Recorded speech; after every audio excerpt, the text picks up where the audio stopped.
Gagawa tayo ngayon mga kabisi ng facial wash. Ang facial wash na nakapagbata ng less than 20 years ang inyong mga edad. At of course mga kabisi, nakapagpaputi naman din po. At ito lang po ay napakadaling gawin. Kaya kung gusto ninyong bumata at pumuti mga kabisi, nagamit lang ang ating mga facial wash na sabon lang mga kabisi. Ito, maghanda na ng papel at ballpen or mag-share. Ang pinakamaganda is share dahil mapunta yan sa inyong wall at maraming mga kaibigan, kamag-anak at mga ka-friendship ang makakita niyan. At of course, nakaka-share po tayo ng magandang tips para sa kanila. At gaganda din po ang buong mundo. Charorot! Ika nga mga kabisi, mas lamang ang may alam. Kaya kayo dyan mga kabisi, huwag ninyong palampasin ang video kong ito. Dahil marami kayong matutunan at mag-share na kayo dito sa akin, mag-follow. At of course naman mga kabisi, kung may time pa kayo, pwede naman kayong mag-subscribe sa akin para hindi naman ako mawala sa inyong mga paningin. Charorot! At ito mga kabisi, organic lang po talaga at walang halong mga kung anong mga chemicals. Ito mga kabisi ay napaka-natural lang. Makikita lang natin dito sa ating bahay. Lang kayo ng isang ganitong kalaki na cucumber mga kabisi. Basta cucumber ay pipino yon, charurot. At inyong namang ikuskus, ano tawag niyan, i-grate natin mga kabisi. Ay para naman maliit siya at makuha natin yung katas. Una po mga kabisi, kuhanin natin ang katas ng cucumber or pipino.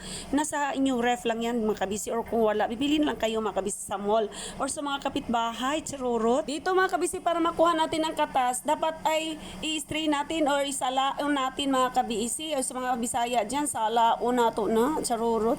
O yung mga Tagalog dyan, i-stray natin mga kabisi, lain muna natin para makuha natin yung pinakakatas ng cucumber o pipino. Aside muna natin mga kabisi, at ito, gagamit tayo ng aking niacinamide berry soup. Ito yung pinakamaganda kong sabon na all-in-one na mga kabisi. Kaya ito ang gagamitin natin na sabon, of course naman. O, tingnan nyo mga kabisi, mayroon ako dito. O, tingnan nyo yan, hindi pa yan na-open.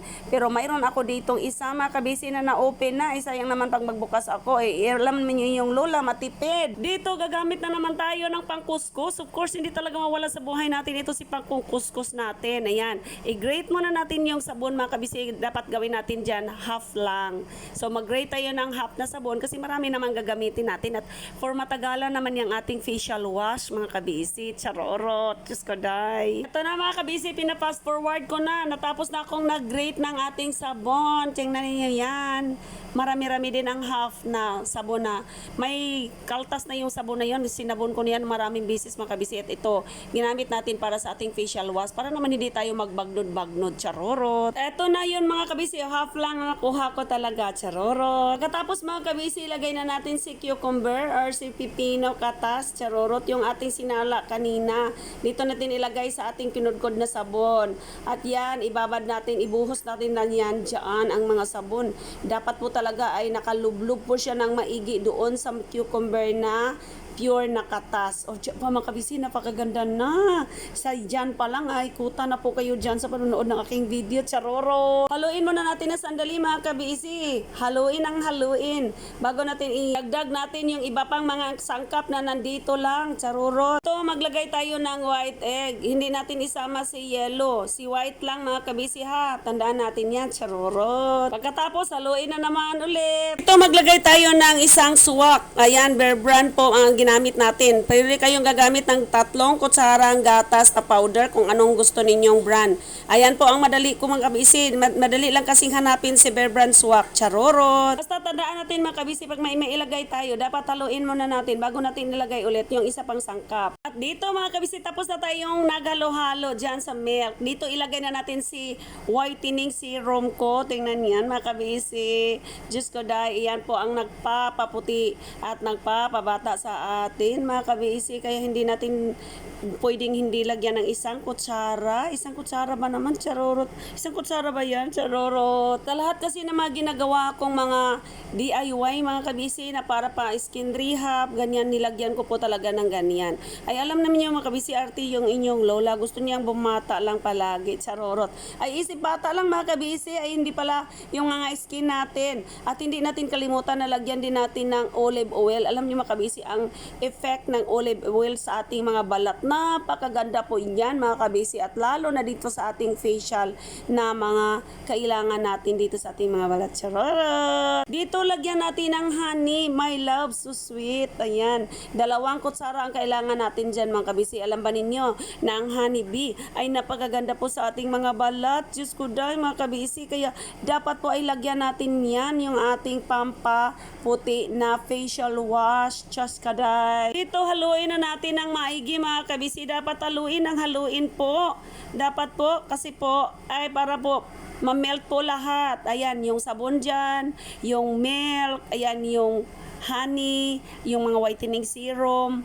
Ayan, marami po tayong nilagay mga kabisi, at saka lalo na din po yung nilagay natin na olive oil natin. Ayan. Ito haluin natin ng maigi mga kabisi. Haluin lang, ginamit lang natin dyan ay kutsara. Pwede namin kayong gumamit ng mga egg beater mga kabisi.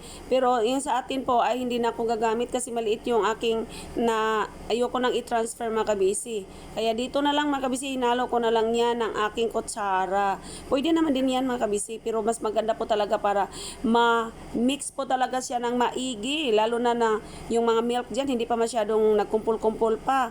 Yan, kaya kailangan po mix natin ng egg beater kung mayroon po kayo yung handy lang po mga kabisi. Charoro. Yan, mayroon akong paglagyan as ever and forever. Charorot, ito po yung paglagyan ko palagi ng aking facial wash sa aking ginawa na mga ganito mga kabisi. Kasi po ay dapat po marami yan, pero hindi ko na dinamihan, ginamit ko na lang kunti lang, isang egg lang, kasi pwede naman kayong gagamit ng 2 egg, pwede din kayong gagamit na 2 pipino. Ayan po, times 2 lang ninyo yung aking measurement mga kabisi. Kaya yan po ang ginawa ko lang para makita ninyo kung paano po gawin ang napakagandang facial wash na pampabata at pampaputi mga kabisi, at of course naman pampakinis ng ating mga skin. Diyos ko dahil, nagka-wasak-wasak na, nagka-usik-usik na. Diyos ko dahil, ano ba yan? Ito na mga kabisi, tamang-tama, bilar ako, puyat ako, at ang aking mukha ay, Diyos ko dahil, tingnan niyo yung aking mukha mga kabisi, wala pang hilamos at pangit-pangit, kagagising ko lang, gumawa na ako agad, na ubusan kasi ako mga kabisi.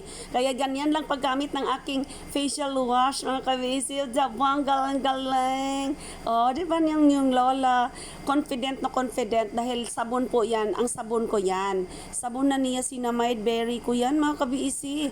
At yan, ginawa natin lahat po, puro po yan natural at walang halo po mga chemical. Organic lang po yan mga kabisi. Ako po si Miss Organic dito sa social media. Charorot! Bakit ibinahagi ko itong lahat sa inyo mga kabisi? Dahil alam ko po na gusto po din kayong gumanda at gustong bumata. At ako naman din po mga kabisi, gusto ko din po makapag-share sa inyo dahil alam ko itong maganda ito sa aking mga balat at lalong nagpapabata sa akin. Alam naman niyo mga kabisi, malapit na ako magsi-senior. Kaya sabi ko nga sa inyo mga kabisi, pagandahin natin ang buong mundo. At lalo na din po mga kabisi, wag nating hayaan ang ating mga balat na una pong tumanda kay sa ating mga edad. Diyos ko day. Kaya tingnan niyo yan mga kabisi, akala niyo hindi bumula.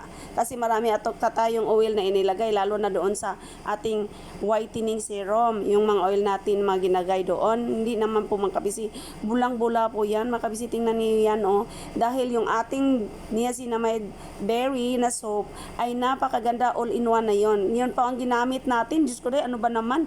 Yun pa ang ginamit natin na lahat-lahat na po yan mga kabisi. Kaya tingnan niyo yan, dyan na lang ako naghilamos mga kabisi, nagmabadali ang inyong lola. Gagawa pa ako ngayon ng binignit para sa aming culmination sa Flores de Mayo. Doon na sa parish namin makabisi, kasi kahapon yun po doon sa aming chapel. Kaya ngayon makabisi, ang inyong lola dapat po maganda charorot. Kaya bilar ako makabisi, minsan naman din po ay palagi akong napupuyat po talaga dahil nag-edit ako ng video. Alam ba naman nyo makabisi, ako po talaga ay content creator. Kaya marami ako, gagawa pa ako ng video minsan. O yan, tingnan niyo yung mukha ng inyong lola, yung balat ng inyong lola. O tingnan niyo yan. O, makalain ba ninyo ano niya, ng 16 years old, charorot. Just ko die. O, hindi talaga ako, talagang napakasarap ang kabisi, hindi ako nagsawang magsabon. Pangatlong sabon ko na yan, makabisi, tingnan nyo yan, para ka lang naglalagay ng perfume, ay hindi pala, yung cream, diba makabisi, tingnan nyo yan, diba makabisi, sino makapagsabi dyan, may mga kulubot ang mga mukha ko, O di ba? May mga kulubot ba kayo? O tingnan nyo yan. I-compare nyo yung edad ko sa akin. Charot. I-compare nyo yung edad niya sa akin mga kabisi. Kaya hindi pa huli ang lahat habang may buhay, may pag-asa. O di ba mga kabisi? Kaya ayan naghihilamos ang inyong lola dito lang sa inyong harapan. Para naman ay makikita ninyo na simple lang ang inyong lola. Ay sabon lang yan mga kabisi. At yan lang ay sana naman kang gagawin ninyo yan mga kabisi. Ay huwag na kayo magtanong. Manood na lang kayo ng aking video at i-share na niyo ito mga kabisi kasi i-text niyo din at mag-comment kayo kung saan po kayong country nanonood. Charot. Para malaman ko naman na mayroon pala akong follower doon sa inyo. Charoro. O tingnan niyo mga kabisi, ang sarap pisilin. Ayan, Jess ba? Ang sarap at ang lambot dahil sa mga oil na nilagay natin at naturally po yung pipino natin. O yan ang aking paglagyan. Ilagay natin to sa ref mga kabisi kasi may egg ito at saka may gatas. Dapat nakalagay po ito sa ref.